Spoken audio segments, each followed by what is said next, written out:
Welcome back. You're watching CNBC TV18. Now, Bajaj Auto has been in the news after the company delivered in line with estimates as far as the Q2 results go. But there was a drop in stock price last week to the tune of about 12%, largely due to a weak commentary on festive sales. Now, to explain what's happening and what's probably going wrong with the festive sales, we're now joined by the MD of Bajaj Auto, Mr. Rajiv Bajaj. Mr. Bajaj, thank you very much for joining us. We also spoke to the Federation of Automobile Dealers, who believe that two-wheeler sales growth in the festive season will still be in double digits. But Bajaj Auto has slashed its festive estimates to 3 to 5%, which is below industry expectations. Why is that? Good morning, Parikshit. The short answer to your question, Parikshit, would be that I think the FADA is likely to be correct, and let me explain why I believe so. When we are talking of festive sales, before we talk of the numbers themselves, we have to dwell a little bit on the qualitative context in which those numbers are being delivered. What I mean is that everybody is talking about the growth in terms of the Vahan registrations. But the other important information is the dealer retail to customers. Now, the Vahan information is the correct basis for discussion because that is in the public domain, whereas the dealer retail to customers is obviously, the private domain of each manufacturer. What happens in a typical month through the year is that this retail lags the registration by a few days to a week or a little more, depending on the state that we are talking about. But at the festive time, the gap becomes considerable. For example, I can tell you, on the day of our board meeting last week, our motorcycle Vahan registration was only about two-thirds of our dealer retail. Now, this happens particularly so every few years in a month like this October, where you have a double whammy of Dussehra and Diwali, of course in a positive sense, happening in the same month. That tends to completely overwhelm the RTOs and the dealers, and customers also obviously get very busy in a month like this. So I think what is happening here is that when you use the same instrument to measure this month as you do the rest of the months of the year, you are likely to capture a moment in time which does not represent the holistic picture. So, what we said about the growth as it stood in terms of Vahan registrations about 10 days back was based on the data at that time. But as the weeks evolve and we come to, let's say, early December, when Rakesh will speak with CNBC again, we may well turn around and say that now the growth is closer to double digits and not lower single digits. So what would be your estimate as of now on festive sales from Bajaj Auto? Okay, so let me give you the bigger picture. First of all, the data that we are all seeing in Vahan is a composite two-wheeler data. It doesn't give you the breakup. So each company has to kind of infer for itself, and of course we informally compare with each other. So there is a component of scooter and moped sales that I cannot comment on because we don't participate in the scooter and moped segments.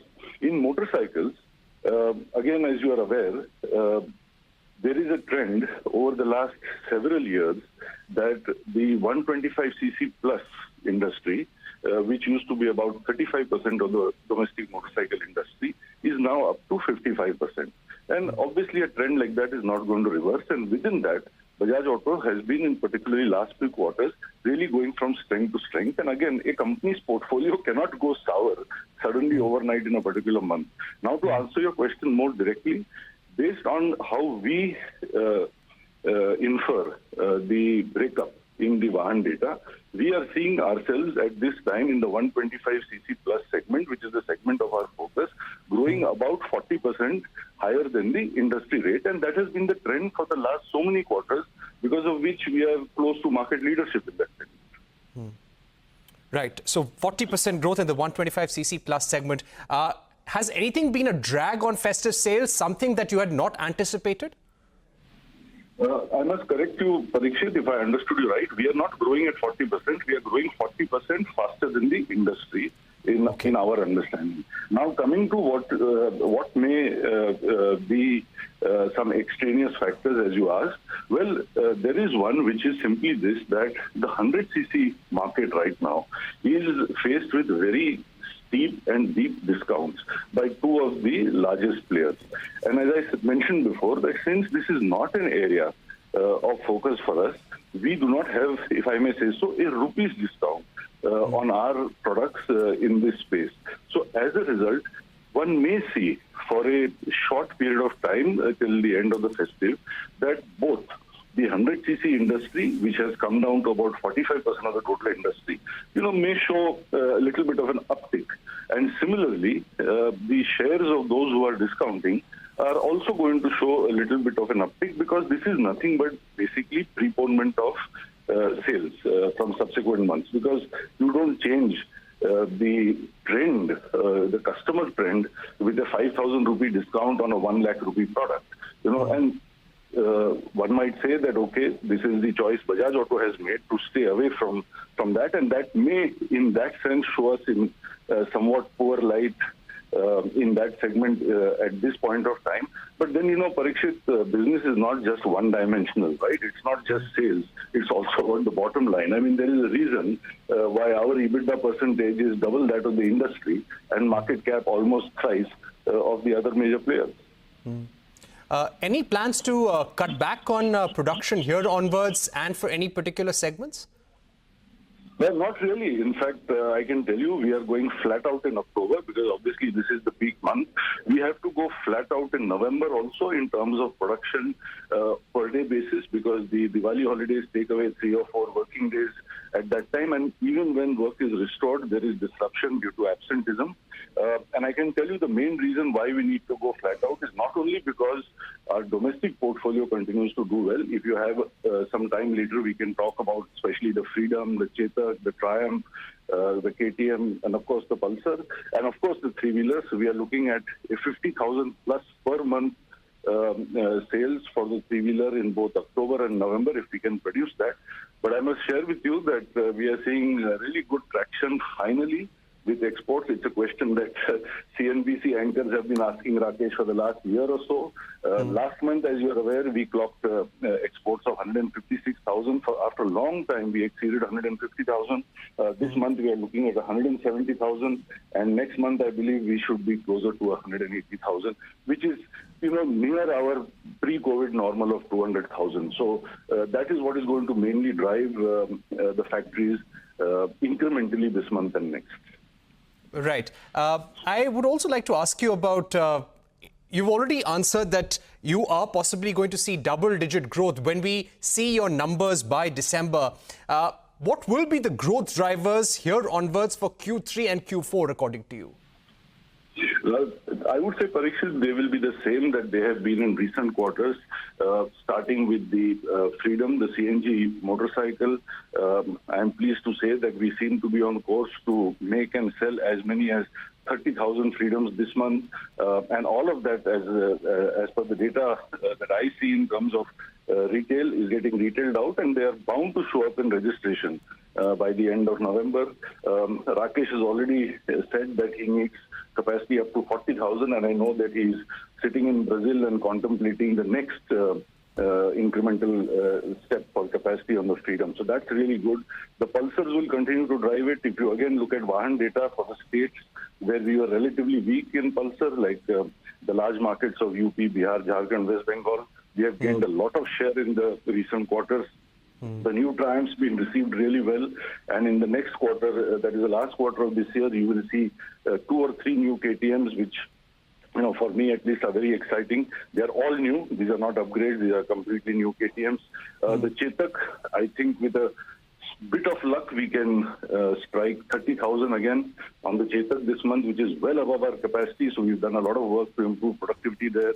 That, as I told you last time we spoke, we are pushing up to 40,000 by April next year. And of course, the three-wheeler is doing well, and the exports I just told you about. So I think, on all these 6 axes, the growth is continuing nicely, and if I may say so, profitably. Right. In your Q2 earnings call, your team said that a refreshed range of Chetak will be out by mid-November, and this will significantly improve the margin structure as well. What can customers expect from the refreshed range of Chetak? Well, yes, it's true that from mid to end November up to Jan, in that period of about 2 months, we will refresh the entire Chetak portfolio, and we will give consumers even more of what they desire at the core of a electric scooter. First and foremost, reliability, because I believe Chetak is today considered perhaps one of the most reliable, if not the most reliable, in e-scooters in the market in every sense. For various reasons, I won't go into those details right now. So more reliability, we will have a bigger battery, so obviously more range, better charging capacity, a little more of some of the more secondary attributes like storage space, floor space between your feet or ahead of your legs. Stuff like that will just make the scooter more comfortable. And yes, from our point of view, there is a very significant reduction in costs with this third or fourth generation Chetak. So I'm happy we are moving up that learning curve really nicely.